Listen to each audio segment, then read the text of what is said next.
Sinong nakinabang nung komisyon ko? Kayo, binigyan ko kayo ng pera. Yung tatay ko, nakamatayan niya, ni piso hindi ko man nabigyan.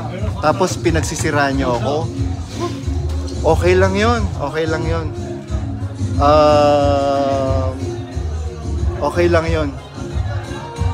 Sana patawarin kayo ng Diyos sa ginawa ninyo. Sana magbago kayo. Matanda na kayo eh. Pero nyo, matanda-tanda niya, ganyan pa yung ginagawa ninyo. Bakit walang nagtatagal na mga kasama ninyo? At yung mga nakakasama ninyo, lumalayas. Parang pag-aari ninyo kami eh. 'Di ba? Bakit? Di nyo na nga, biro mo matutulog ka ng tanghali. Bakit ako natutulog ng tanghali? Nagigising ako ng alas 4 ng madaling araw. Natutulog ako ng alauna, minamasay ko kayong lahat. Wala kayong utang na loob. Ayoko nang puputulin ko na to. Bahala na kayo sa buhay ninyo. Bye.